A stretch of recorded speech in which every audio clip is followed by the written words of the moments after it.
Welcome back to Homeospace, my own YouTube channel for homeopathic detailing. കുറച്ചു മുമ്പ് ഒരു video ചെയ്തു. വളരെ നാൾക്ക് ശേഷമാണ് വീണ്ടും ഒരു വീഡിയോ ചെയ്യുന്നത്. മുൻകൂർ ജാമ്യം എടുത്തിരുന്നല്ലോ. മറ്റ് പല കാരണങ്ങൾ കൊണ്ട് കുറച്ച് സമയക്കുറവുള്ള ഒരു വ്യക്തിയാണ്. വളരെ ഓഫൺ വീഡിയോ ചെയ്യാൻ പറ്റാറില്ല. റിലവൻ്റ് ആയിട്ടുള്ള ചില കാര്യങ്ങൾ ശ്രദ്ധയിൽപ്പെടുമ്പോൾ റിലവൻ്റ് ആയിട്ടുള്ള വീഡിയോസ് മാത്രം ചെയ്യുക എന്നുള്ളതാണ് എൻ്റെ ഒരു ആറ്റിറ്റ്യൂഡ്. സോ കുറച്ച് നാൾക്ക് മുമ്പ് ഞാനൊരു വീഡിയോ ചെയ്തു. നമ്മൾ എന്ത് ചെയ്താലും അതിൻ്റേതായ ചില റിവർബറേഷൻസ്, ചില പ്രതിഫലനങ്ങൾ അതിന് പിന്നാലെ ഉണ്ടാവുമല്ലോ. അപ്പോൾ ഞാനൊരു ചെറിയ വീഡിയോ ചെയ്തു. കുറച്ച് പേര് അത് കണ്ടു. അതിലൊരു വ്യക്തി എന്നോട് ചോദിച്ചു, ഡോക്ടറുടെ വീഡിയോ കണ്ടു കഴിയുമ്പോൾ യൂട്യൂബിൽ തൊട്ട് പിന്നാലെ വരുന്ന ഒരു വീഡിയോയുടെ തംബ്നെയിൽ ഇങ്ങനെയാണ്: ഹോമിയോപ്പതി അത് മുഴുവൻ വിഷമാണ്. ആ വീഡിയോയുടെ പിന്നിലേക്ക് നമ്മളത് ഡീറ്റെയിൽ ആയിട്ട് കണ്ടു നോക്കുകയാണെങ്കിൽ വളരെയധികം അക്യൂസേറ്റീവായിട്ട് ഹോമിയോപ്പതിയെയും കൂടെ ആയുർവേദത്തെയും പറയുന്നുണ്ട്. ഹോമിയോപ്പതി മുഴുവൻ വിഷമാണ്, മദ്യമാണ്, അത് കഴിച്ചു കഴിഞ്ഞിട്ട് വരുന്ന ലിവർ ഡിസീസുകൾ കാരണം ട്രീറ്റ് ചെയ്യാൻ പറ്റാതെ വരുന്നു അതിനെയൊക്കെ എന്നൊക്കെ പറഞ്ഞു വളരെ അക്യൂസേറ്റീവായിട്ട് പറയുന്നത്. വളരെ ഓത്തൻറ്റിസിറ്റി തോന്നിക്കാവുന്ന പ്രൊഫൈലുള്ള ഒരു വ്യക്തിയാണ് പറയുന്നത്. സോ ജീവിതത്തിൽ പലപ്പോഴും first impression is the best impression എന്ന് നമ്മൾ കേട്ട് കാണും. ഹോമിയോപ്പതി മരുന്നുകളുടെ ഫ്ലേവറും അതിൻ്റെ ഒരു ആൽക്കഹോളിക് സ്മെല്ലും ഇതൊക്കെ അനുഭവിച്ചിട്ടുള്ളവർക്ക് പെട്ടെന്ന് തോന്നും, ശരിയാണല്ലോ, ഹോമിയോപ്പതി മുഴുവൻ മദ്യമാണ്. So first impression is the best impression എന്ന് നിങ്ങൾ കേട്ട് പരിചയിച്ചിട്ടുണ്ടെങ്കിൽ ഐ റിക്വസ്റ്റ് യു, ജീവിതത്തിൽ നിങ്ങൾക്ക് ഇന്ന് വരെ ഉണ്ടായിട്ടുള്ള ഏത് അനുഭവം എടുത്ത് നോക്കിയാലും ഫസ്റ്റ് ഇംപ്രഷൻ ഒരു വളരെ ബെസ്റ്റ് അല്ലെങ്കിൽ ഒരു സ്ട്രോങ് ഇംപ്രഷൻ നിങ്ങളിൽ ഉണ്ടാക്കാൻ പറ്റിയിട്ടുണ്ടാവും. But was it turned out to be a right impression? അതൊരു ശരിയായ ഇംപ്രഷനായിട്ട്, അഥവാ അതിൻ്റെ ഒരു നമ്മൾക്ക് കിട്ടിയ ആ ഒരു ഇമ്പാക്റ്റ് അത് ശരിക്കും ട്രൂ ആയിരുന്നോ, അതായിരുന്നോ ശരി, അതോ വേറെ മറ്റു കാര്യങ്ങളായിരുന്നോ ശരിയെന്ന് നിങ്ങൾ അനലൈസ് ചെയ്താൽ നിങ്ങൾക്ക് മനസ്സിലാവും. First impression can not be never the right impression.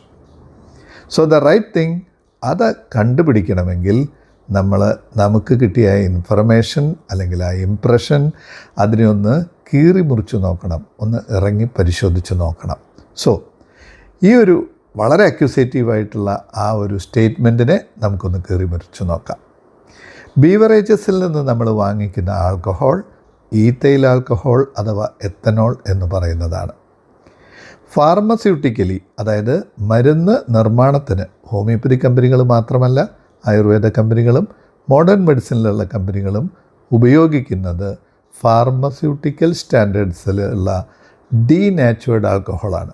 The exact word is denatured. Denatured എന്ന് പറയുമ്പോൾ ഒരു ആൽക്കഹോളിക് ആയിട്ടുള്ള വ്യക്തിക്ക് ബിവറേജ് ആൽക്കഹോൾ കഴിക്കുമ്പോൾ കിട്ടുന്ന ആ ഒരു ഫ്ലേവർ, ഇനി സുഖം എന്ന് പറയാമോ എന്ന് എനിക്കറിയില്ല, ആ സുഖം അഥവാ ആ ഒരു kick or whatever it is, അത് ഫീൽ ചെയ്യാത്ത രീതിയിൽ ഡീനാച്ചുവേർഡ് ആയിട്ടുള്ള, അതിൻ്റെ സ്വഭാവത്തിൽ വ്യതിയാനം വരുത്തിയിട്ടുള്ള കുറച്ചുകൂടെ cleaner and purified extra neutral ആൽക്കഹോളാണ് ഫാർമസ്യൂട്ടിക്കൽ മരുന്ന് നിർമ്മാണത്തിന് വേണ്ടി ഉപയോഗിക്കുന്നത് ഹോമിയോപ്പതിയിലും. ഓക്കെ, പക്ഷേ സബ്സ്റ്റൻസ് മാത്രം എടുത്താൽ അതും ആൽക്കഹോളാണ്. Let us dissect it step by step. So it is alcohol but not exactly the beverage alcohol. The next thing, alcohol consumption is injurious to health but the quantity matters. നമ്മൾ കഴിക്കുന്ന vanilla, നമ്മൾ കഴിക്കുന്ന cup സിറപ്പുകൾ, നമ്മൾ ഉപയോഗിക്കുന്ന fermented ആയിട്ടുള്ള foods, അതുപോലെ even ripe fruit ജ്യൂസിൽ പോലും ചെറിയ രീതിയിൽ ആൽക്കഹോളുണ്ട്. So the quantity matters. അപ്പോൾ ക്വാണ്ടിറ്റി എടുത്ത് നോക്കിയാൽ ഒരു ആയുർവേദിക് ആയിട്ടുള്ള ഒരു പ്രിപ്പറേഷനിൽ 5 മുതൽ 12% വരെ ആൽക്കഹോൾ ഉപയോഗപ്പെടുത്തുന്നുണ്ട്. 5 മുതൽ 12% വരെ. ഹോമിയോപ്പതിക്കലി അത് അതിനേക്കാൾ കൂടുതൽ വരുന്നുണ്ട്. നിങ്ങളൊരു ബിയർ എടുത്താൽ 8%, വൈൻ എടുത്താൽ 10-15%, ഇനി വിസ്കി അതുപോലെയുള്ളതിലൊക്കെ 40% വരും. സോ ആയുർവേദത്തിൽ അതിനേക്കാൾ താഴെയാണ്. ഹോമിയോപ്പതിയിൽ ഈവൻ നമ്മുടെ കഫ് സിറപ്പുകളല്ല, മദർ ടിഞ്ചർ എന്ന് പറയുന്ന മാതൃസത്ത് ഉപയോഗിക്കുന്ന, അത് മാത്രമായി ഉപയോഗിക്കുന്ന പ്രിപ്പറേഷൻസിൽ ഇത് പലപ്പോഴും 80% കൂടുതൽ വരും. കണ്ണ് തള്ളാൻ വരട്ടെ. Quantity matters. ഹോമിയോപ്പതി മരുന്നുകൾ ഉപയോഗിക്കുന്നത് 10 തുള്ളി മുതൽ ഒരു 20 തുള്ളി വരെയാണ് യൂഷ്വലി. ഇനി നിങ്ങളതൊരു 30 തുള്ളിയാണെന്ന് പോലും എടുക്കൂ.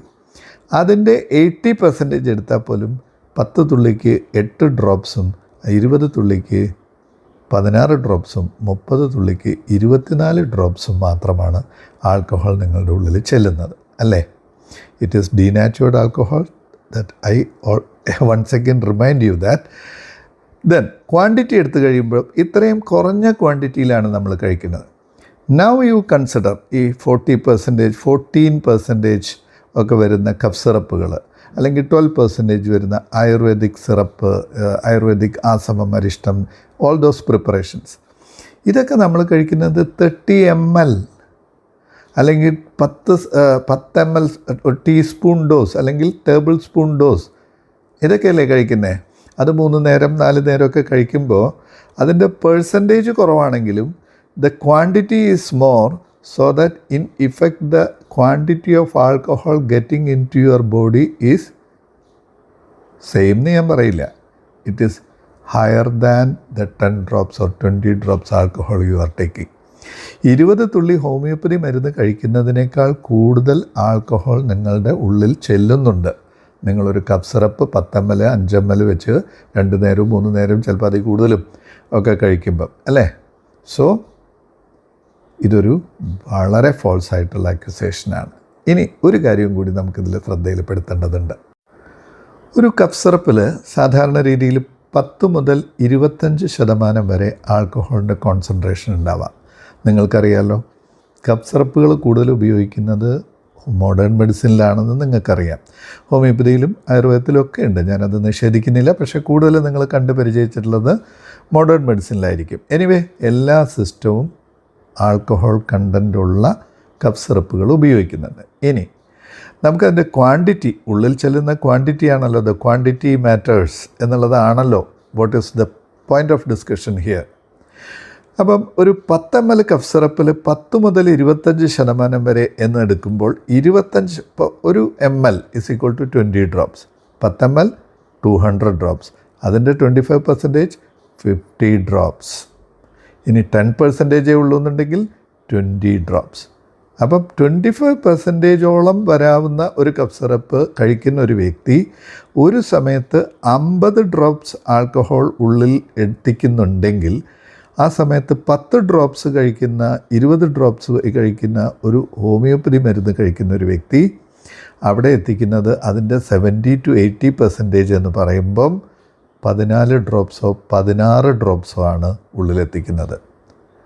അപ്പോൾ നിങ്ങളൊന്ന് ആലോചിച്ച് നോക്കൂ, ഇത് വളരെ അടിസ്ഥാനരഹിതവും ബോധപൂർവവുമായിട്ടുള്ള ഒരു അക്യുസേഷനല്ലേ? ഇനി ഒരു കാര്യം, ഈ ഹോമിയോപ്പതി മരുന്ന് മുഴുവൻ വിഷമാണ്, അങ്ങനെയാണ്, മുഴുവൻ മദ്യമാണ്. ഹോമിയോപ്പതി മുഴുവൻ മദ്യമാണ് എന്നാണ് ആ തമ്പനയിൽ. അപ്പോൾ ഹോമിയോപ്പതി മരുന്ന് നിങ്ങൾ കഴിച്ചിട്ടുള്ളവർക്ക് എല്ലാവർക്കും അറിയാം, വളരെ കുറഞ്ഞ ശതമാനം മരുന്നുകൾ മാത്രമാണ് തുള്ളി മരുന്ന് രൂപത്തിൽ ഉപയോഗിക്കുന്നത്. ഓവർ എ പീരീഡ് നമ്മൾ ഒരു ആസ് എ ഹോമിയോപ്പതിക് പ്രാക്ടീഷണർ നമ്മളതിൽ സ്കിൽഫുൾ ആവും തോറും ഈ തുള്ളി മരുന്നുകളുടെ ഉപയോഗം കുറയുക ചെയ്യുക. നിങ്ങൾ കേട്ട് കാണുമല്ലോ, മർമ്മം അറിയുന്നവന് അധികം അടിയടിക്കേണ്ടതില്ല, അല്ലേ? അപ്പം നമ്മളിത് മാസ്റ്റർ ചെയ്ത് വരുംതോറും ഓവർ എ പീരീഡ് തുള്ളി മരുന്നുകളുടെ ഉപയോഗം കുറഞ്ഞു വരുന്നു. അതും പരിഗണിക്കാതെ നമ്മൾ തുള്ളി മരുന്നുകൾ, ഹോമിയോപ്പതി മരുന്ന് ക്വാണ്ടിറ്റി മറ്റ് മരുന്നുകളിലുള്ളതിനേക്കാൾ കുറവാണ് in consideration of the quantity of alcohol. Homeopathy മരുന്നുകളിൽ തുള്ളി മരുന്നുകളല്ലാതെ പൗഡർ ഫോം മെഡിസിൻസ് ഉണ്ട്. വളരെ ഡൈല്യൂട്ട് ചെയ്തിട്ടുള്ള പ്ലസ്ഡ് ഡൈല്യൂഷൻ എന്ന് പറയും. വളരെ നേർപ്പിച്ച വാട്ടർ കണ്ടൻറ്റ് കൂടുതലും ആൽക്കഹോൾ കണ്ടൻറ്റ് കുറവുമുള്ള, ഇത്രയൊന്നുമില്ല, 3%, 2% മാത്രം ആൽക്കഹോൾ കണ്ടൻറ്റുള്ള പ്രിപ്പറേഷൻസ് ഉണ്ട്. ദെൻ വളരെ മെഡിക്കേറ്റഡ് ആയിട്ടുള്ള പിൽസ് ഉണ്ട്. ഈ മെഡിക്കേറ്റഡ് പിൽസിലൊക്കെ ഒരു ഡ്രോപ്പിൻ്റെ എത്രയോ കുറഞ്ഞ ശതമാനം മാത്രമേ നിങ്ങളുടെ ഉള്ളിൽ ആൽക്കഹോൾ എന്നുള്ള രീതിയിൽ അകത്ത് ചെല്ലുന്നുള്ളൂ. അപ്പോൾ പൊതിമരുന്ന്, ഗുളികകൾ, വളരെ നേർപ്പിച്ച പ്ലസ്ഡ് ഡൈല്യൂഷൻ, ഇങ്ങനെ ഹോമിയോപ്പതിയിൽ ഉപയോഗിക്കുന്ന ഭൂരിഭാഗം മരുന്നുകളെ മറന്ന് 1% തുള്ളിമരുന്നുകളെ മാത്രം, അതും അതിലത്തെ എസെൻഷ്യൽ ആൽക്കഹോളിൻ്റെ quantity compared to the other pharmaceutical preparations, ഇതൊക്കെ ഹൈഡ് ചെയ്തിട്ട് ഒരു തമ്പനയിലോടുകൂടി ഒരു അക്യൂസേറ്റീവ് വീഡിയോ ചെയ്യാണ് ഹോമിയോപ്പതി മുഴുവൻ മദ്യമാണ്. അപ്പോൾ വളരെ ക്ലിയർ അല്ലേ? നിങ്ങൾക്ക് ഇപ്പോൾ ഞാൻ പറഞ്ഞ കാര്യം വളരെ വ്യക്തമായിട്ടുണ്ടാവുമെന്ന് വിചാരിക്കുന്നു. Homeopathy is the safest treatment available in our country right now. അതിന് ഒരുപാട് ലിമിറ്റേഷൻസ് ഉണ്ട്. എല്ലാ സിസ്റ്റത്തിനും ലിമിറ്റേഷൻസ് ഉണ്ട്. എല്ലാ സിസ്റ്റവും വളരെ സ്നേഹപൂർവ്വം പരിഗണനയോടുകൂടിയും അങ്ങോട്ടും ഇങ്ങോട്ടും കോമ്പൻസേറ്റ് ചെയ്തുകൊണ്ട് ഇതിൻ്റെ നല്ല വശം ഉപയോഗപ്പെടുത്തുക, മറ്റൊരു സിസ്റ്റത്തിന് നല്ല വശം ഉണ്ടെങ്കിൽ ആ സമയത്ത് അങ്ങോട്ട് റെഫർ ചെയ്യുക. അതേപോലെ സൗഹാർദ്ദപരമായിട്ട് ജനങ്ങൾക്ക് വേണ്ടി, രോഗികൾക്ക് വേണ്ടി പ്രവർത്തിക്കുന്ന ഒരു നല്ല കാലം വരട്ടെ എന്ന് ആശംസിക്കുന്നു. അപ്പോൾ സുഹൃത്തുക്കളെ, പ്രിയപ്പെട്ട രോഗികളെ, ജനങ്ങളെ, ഹോമിയോപ്പതി മുഴുവൻ മദ്യമല്ല.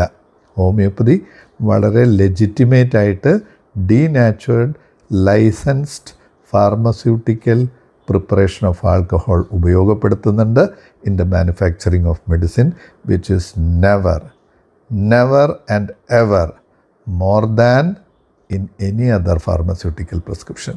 So, trust in homeopathy. Thank you.